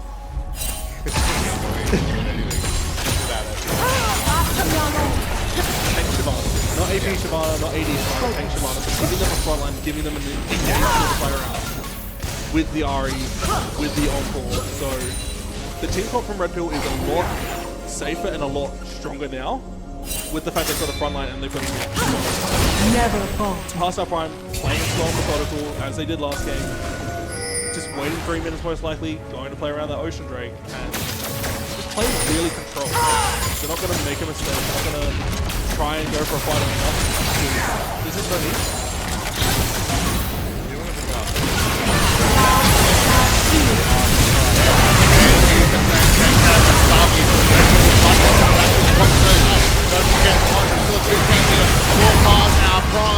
They will clear out the rest of the house. Teleport comes in for Shinohara.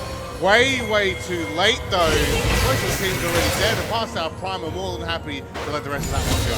Yeah, and all they have to give up was 2 flashes of their own. So past our prime gets 2 flashes and a ghost and a TP. And all they had to give up really was Lara's flash and Junior Burger flash. So with that happening, we get a replay there. Lara's is a good pick. He's not the 2, but he's 1 step from the time. They still can't follow it. And Gopi's now out of it, has to be through a slow feed. And that just gives the rest of the Task Line a perfect amount of time to kill this dragon and get out without any sort of counterplay.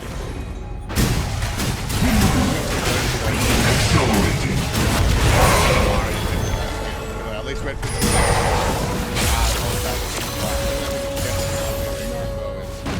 talking about, you know, Shyvana now being tanked. That's still an essentially full AP lineup. First with Karma, with Yari, of course the Seraphim, and you can already see on the side. That is some magic. So they are relying heavily on the Jinx to get reset to be strong in these fights, but they've got the resources to do it. They didn't necessarily have it last game, but they have the resources to do it now, so it's not as weary as it was last game, but it's definitely something to worry about when you get later if Jinx doesn't get these resources, doesn't get online. So their only type of damage type being AP makes it become a big issue. Whereas if you want to pass that much, they've got the hybrid on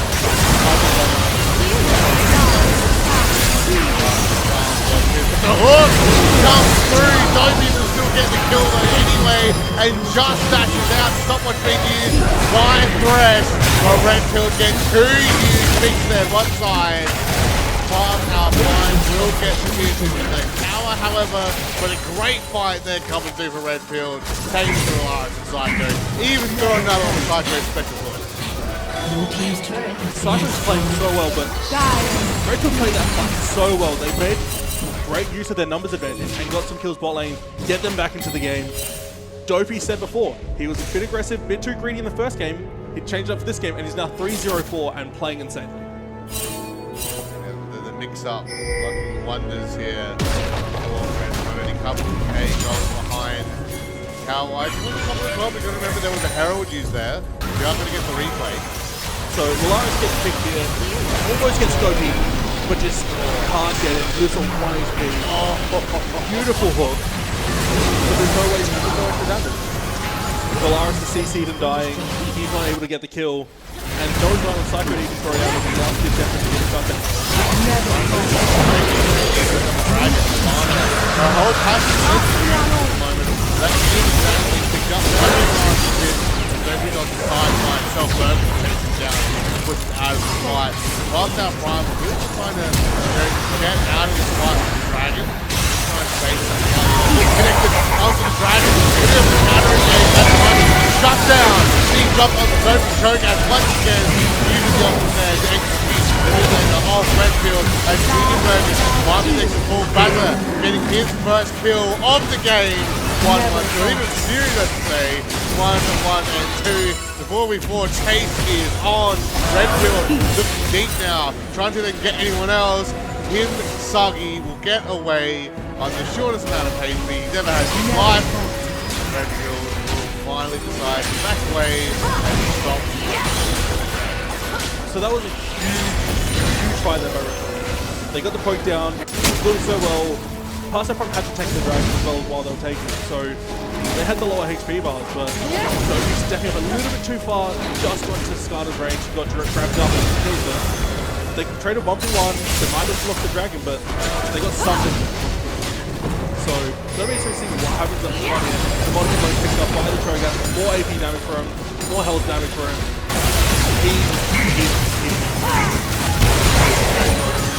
That one picked up in 21-5. Here, our second game in this best of 3. A reminder that you guys are out there. We are just coming here.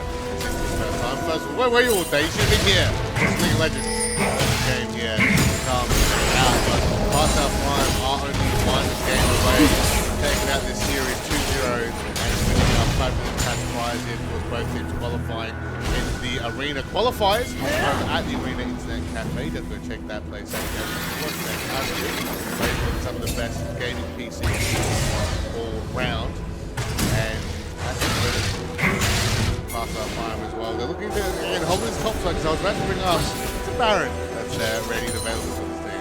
And especially on Troga, they can take objectives so quickly, especially now that we know 85 trying to save the Mori, all up super quickly. So she shreds objectives, but they have an idea of it, so they're going to take a look.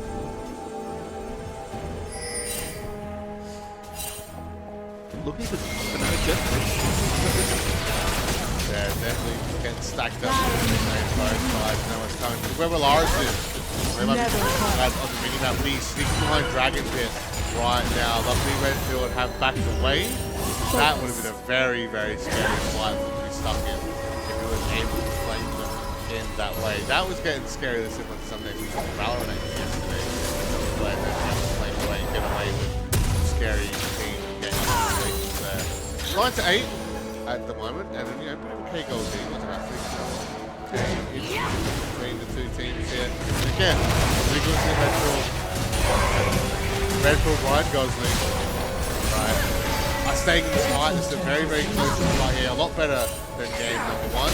Psycho's going to chuck out that hook and connect onto King Harrow again. Luckily, what's Shyvana though? Was the tank game champion. And they will start to back away. I do want to point out that winning the up here for Shyvana, and so going to get some extra AP, and that was going to give them more damage than they need. Yeah, and if you look at the vision, Redfield, Ryan Gosling, all their vision's bot side, or in their own defensive half. They've got no forward vision, they've got no vision on Baron, apart from one, I believe, far side ward, so Pasta Prime has a huge vision top wide, and he doesn't now wearing out. But Psycho's just reset, he's going to go water again, and they're going to have so much Baron control. They're going to look for so much top side, and Redfield, Ryan Gosling are going to really struggle. Dragon's coming up in a minute, so it's going to be interesting to see. Pasta Prime could realistically trade it, give away the Dragon, and take Baron and look to the base, because they've got 2 outer towers left, and then it's just the innocent towers. So it's going to be interesting what they go for, whether they decide to give them anything, or if they just go straight to Baron, straight to Dragon, take both. Nice bet for Baron here. They also intend to get a turret thanks to their friendly minion. Inkshot walking up through, but Sin moves away, won't get any damage down on Baron. He's going to drop the ultimate. He's the first Baron to take this match for past our Prime, which will put Redfield again in a dangerous spot now where they're just stuck playing tower defense for what, like 3-4 minutes here potentially. They won't have to worry about the last Ocean Dragon Ocean Soul now as well. There's so much happening here on the map that Redfield have to try and keep up with. The past our Prime is on the board constantly every single second of the match. And they don't even Finding need to to take test. this. They don't need to test it. They can just run mid. They've got Baron. They can trade the base for this dragon. They're happy to take that trade.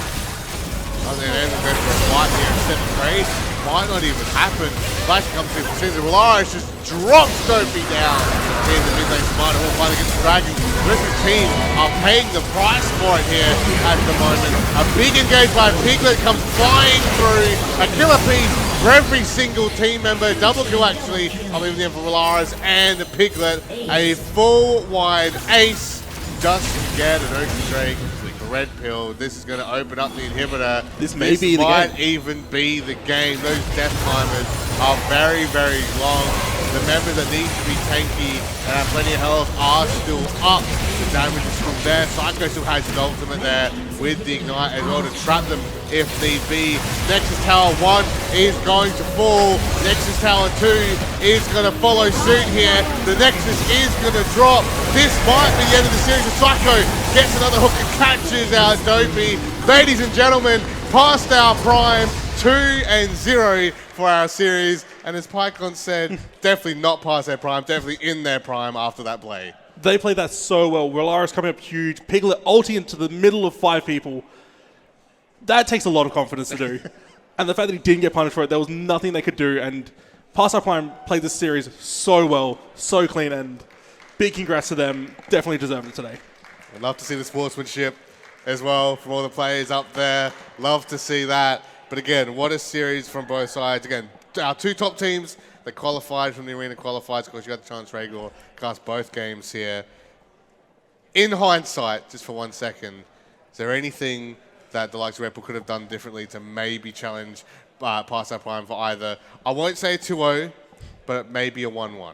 I think just playing with more confidence in game 1 and just being as aggressive as they were in that second game, in the first game. They had the Echo. They could have maybe looked to be more aggressive, but I'm happy with how they played. They played against people that are very good, very strong in the game, and they did the best they could, and can't fault them for that. Yeah, I mean, to be fair, some of the best players in the state did decide to rock up and compete in this tournament, so not too surprised, but still big congrats to them. We're going to head it over to Pike now for some player interviews there and to wrap up the end of our best of 3 set. Guys, what an absolute...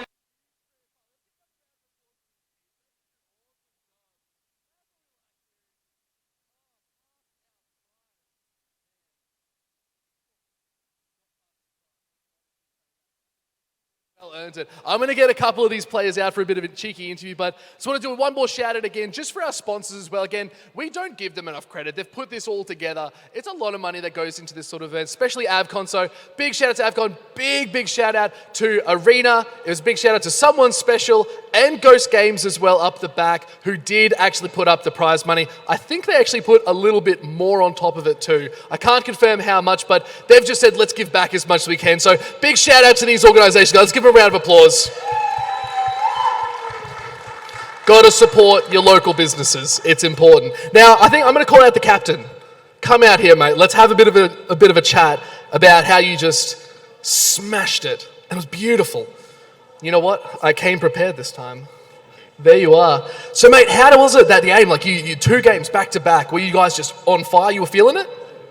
Honestly, I don't think we were. Like, we were feeling a little bit shaky, but the drafts really caught us off guard because they weren't playing super conventionally, and we were worried that they had something up their sleeve. But, I mean, we just played like we normally do, and yeah. And it just came out good. Yeah. Mate, I love hearing that. So what was your sort of thoughts in that second game? Because we saw the Kai'Sa got through the pick phase. Were you trying to build a little bit more around that comp? Because you had the Jace as well. Pretty strong meta champs. You said yourself just then that you're going for a very conventional sort of play currently. Were you feeling just really confident because they were playing something so unique? Well, in some regards, they didn't have a very rounded comp, so I thought that playing our comforts as well as Jace really enabled us to have a lot of poke against their sort of poke-oriented comp. And the Cho'Gath was sort of a no-brainer because, I mean, it's just an almost like unstoppable front line. And when he gets close to anyone, he can, yeah. Chomp. Yeah. That's it. I was literally about to bring that up. It's funny, we saw the Seraphine top, which, guys, can we all agree? Haven't seen that before. What was your thoughts going into that? You said Cho'Gath was just so easy to pick up. I even said I want to see some AP, and we got it. So big chat to Sis there as well. what were your thoughts in the AP Cho'Gath in the top there too? Well, it just means that we can play Jace mid, because we can opt for an AD mid and have our AP damage come from the Kaiser and from the Cho, and it's a very big comfort pick for Sins, and especially into Seraphine. It's such a free lane because Cho'Gath can just out-sustain anything that Seraphine throws at him, so yeah. And it played exceptionally as well, and I will actually have a chat with him very soon, just because I think he was obviously my MVP for that game. But who do you think played the best on your team? Who are you going to give that to? It's a little bit hard to say because I feel like we got shut down in the bot lane pretty hard. I feel like they were really stopping us from popping off, but I'd probably say Michael in the mid lane. Yeah. Well, Aris, mate. Let's give him a round of applause. If the captain's giving him that, I think that's pretty impressive. He's playing well. The beautiful Challenger jacket. Ooh, I'm going to try that on later, if he lets me. But thank you so much, mate. You played exceptionally too. There was that one hook that thread the needle, and I was sitting over there and I was freaking out a little bit. But mate, thank you so much for coming up here. Let's get Sins up here as well, actually, for that interview as well. I want to talk about this Cho'Gath, so thank you. Let's give a round of applause, guys. Sins, you played the Cho'Gath twice. Your favourite. How was it? To be honest, the Seraphine was playing pretty careful, so I knew after I blew her flash, she couldn't really do that much. So in the second game, I just decided to make it a bit more spicy and play some AP Cho'Gath and try and get a few more kills because the first game was a little bit boring for me. We just played with macro mostly. Yeah, no, I do agree with that. I feel like it was a very sort of slower game to start off, but with the second game, it was looking pretty fierce right up until the end, honestly. You were both very competitive and you started to build a little bit more momentum towards the end. But so how was that laning phase into the Seraphine? I know that probably a lot of people are asking how that sort of plays out. Well, I think the problem with Seraphine against Cho is Cho's passive allows him to sustain pretty much all of her poke damage. And I sort of have similar range to her with my Q compared to her abilities. So if she ever tries to walk up for CS, I can pretty easily just Q her when she's going for the last hit. And if I land it, I can just go in, hit her twice and proc my electrocute and then just back out and sustain up. It was absolute pleasure. So for you yourself, who do you think played the best on your team? Who came out clutch? Well, I can't really say myself, so I'll go with Valaris. You can say yourself if you want to. I'll give you that option. No, it's okay. I'll go with Valaris. Go Valaris. So the true MVP came out today. Yes. I love that. Thank you so much, Sins. Really appreciate you coming up as well, having a chat with me. Mate, congratulations on the win. Big round of applause, guys. Big round of applause. Thanks, mate. Oh, what a series. What a weekend, guys. What a weekend. Who's been enjoying Avcon so far? Yeah? That's it. It's been big. Any sort of favourite things out there? I've loved the gallery wall, honestly. Like, I love my anime. It's good stuff. So I was walking through there this morning. I was like, ooh, I just get to enjoy this myself.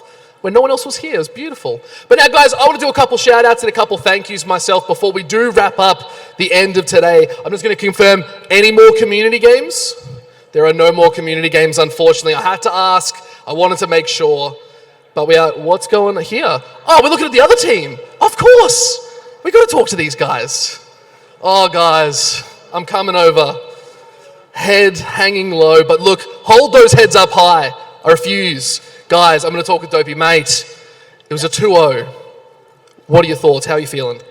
Hopefully the second game was a bit more enjoyable to watch. I think we put up more of a fight there, but yeah, no, props to them. They had really good macro. They're on the same page with their rotations. The Skarner pick was spicy. I appreciated that one. We paid them back with the Shyvana.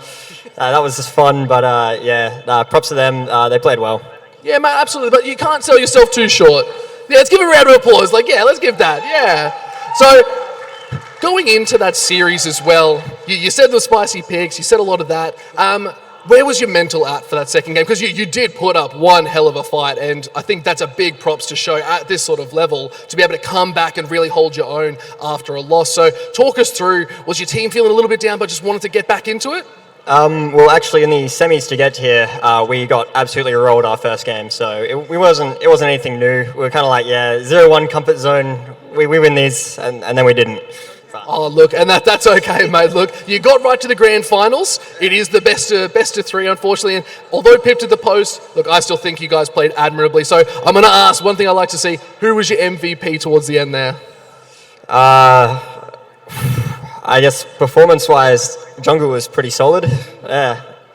Yeah, all right. I like it. I like it. Harry, mate, he's chatting about League of Legends as he's getting MVP. True gamer if I've ever seen. Guys, let's give them a round of applause. Red Pill coming in clutch.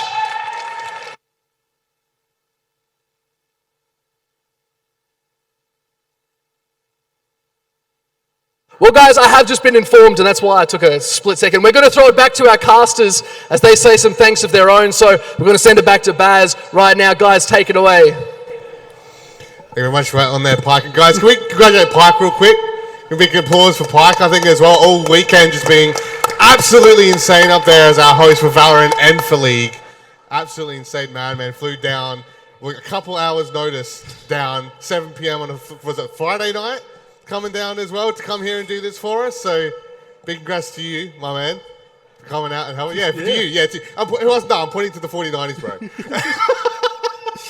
But we just wanted to say a quick few things as well before we wrap up, because it is obviously the end of Avcon, 21st anniversary of Avcon, the chance to be here, first of all, absolutely insane to be able to do this. Let you have your first words though, Rhaegar. What would you like to say? Thank you. Thank you to Avcon. Thank you to Arena for inviting me and Baz. A lot of fun. Enjoyed it so much. MVP, I think we've got to go with Rolaris. Played absolutely insane on both. Rise going 5-0-2, had so much pressure. And then in game 2 with the Jace, one-shotting so many people. Just played incredibly and definitely deserved MVP. Definitely going to put out Psycho as well, just real quick. It's kind of like a secondary MVP. Those hooks were nuts, man. Absolutely. Every time we saw, the crowd just popped off every single time. Because that was so cool. But yeah, got to give that MVP to Willaris. First off as well, I want to thank our sponsors once again, MSI, BenQ, Someone Special, and of course Ghost over there in the corner selling some awesome stuff. Go check them out real quick before, of course, we close up shop at the end of the day for some cool retro game stuff as well. But all these guys for helping us so much here. And as you were saying, Rhaegar, you got a place to maybe check you out? Me on Twitch, Rhaegar22. That one there. Yep. Yeah, there you go. Overall, well and good. And of course, me, you can check me on my socials as well if you want to follow me, or maybe you prefer the other redhead. Who knows? No, it's fine. Of course, I've been procasting for 7 years. I can procast a whole bunch of games, including League here. Also, procast Shadowverse. If you guys have heard about that before, really cool card game. I want to check out later, and some other cool games on that as well. If you want to see anything I do over on my Twitter. But again, big thanks to Arena and for Avcon for having us once again. Hopefully, we'll be here in 2024 to give you guys another awesome show. That's going to be it from us here. Then one more time over to Pike to actually finally wrap things up and send you guys on your way. Thank you so much, guys. Guys, big round of applause for our casters. Just absolutely smashing job too. Just talking all day. Look, I can be honest, I've been there, done that.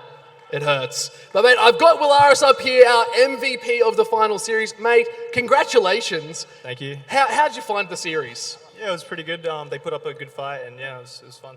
Mate, you had a pretty good performance in that mid lane. Like, tell us break us down, like, your thought process going into these matches where you just hard prepared. You got the nice challenger jacket on you. You're obviously throwing a bit of flex out there, but a bit of drip. Yeah, just a bit.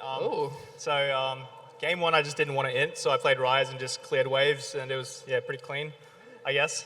Yeah. Oh, it was beautiful. Like, the Rise, you just hard seeing. You just popped one person from half health. Yeah. I was like, Rise is online. We're good. Yeah, it was pretty big. And then game 2, we saw them consistently building lots of shield champs. So I wanted to bring a champ that could destroy shields. And so Jace with Serpent's Fang is just free. Yeah, it's absolutely massive. He's so strong in the meta too, because he's got the poke, but he's got good engage as well. Yeah. So you were just feeling real good with so much of your team backing you, especially with the Skarner as well. Yeah. Second he comes in, you're like, haha, let's get it. So mate, this series, tell us about the full story from start to finish. How was your team going through all like the playoffs, all that sort of stuff up until now? Like, were you feeling confident from day one? We're feeling pretty confident from day one because I think our team's fairly stacked. We've got a lot of experience in the team. All of us have hit Challenger at least once. So, yeah, I mean, naturally, we've all got individual skill. And then we would practice every now and then. But besides all that, we're all good friends as well. So we've got decent like team cohesion. Yeah. So you basically just got the boys together. Yeah, you're like, oh, let's just go into a tournament. Yeah. Let's just meme it, and then you end up winning. Yeah. Which is fantastic. Yeah. That's how League of Legends should be played, ladies and gentlemen. If you're going into a tournament, you go for fun, but then you get the nice cash prize at the end, which is always kind of handy. So, mate, what are you going to do with your cash? I don't know. I guess we'll figure it out as we go, yeah. Yeah, I like that. Are you shouting drinks, though? Yeah, with the boys. Oh, here we go. So they're going to shout drinks, maybe at Arena? Are you going to go to Arena and shout drinks for me? We'll see. Okay. Yeah. That's a tentative yes is what I'm hearing. That's what I'm hearing. Well, thank you so much, mate. Congratulations Thank on you. MVP again. You played awesome. Have a great day. Congratulations. Guys, round of applause. Oh, the end of a series, the start of a new one. Guys, thank you all so much for coming out today. It's been an absolute blast, but just being your host as well. It's my first LAN, like I mentioned before, so being able to share this with you guys is just a dream come true. Big shout out again to our sponsors. I couldn't hear them all too well, so BenQ, MSI as well, being some big names, providing us with all the technology you see in front of us. Those 4090s, I don't know, man. I don't know if you could see, but crystal clear gameplay. It was beautiful. But at the same time, we can't forget to shout out the main sponsors too, which is someone special, Ghost Games and Arena as well, providing everything you see here and doing a fantastic job. So again, big shout out. Let's get a big cheer for them. Beautiful. I love it. Energy's fire. Well, guys, thank you so much from everyone here, especially at Avcon. It's been a pleasure being your host and running these tournaments today. I look forward to seeing you all next year and get some more fun games up on the big screen. So until then, have a fantastic day, enjoy your weekend, and I'll see you on the next adventure. Good night.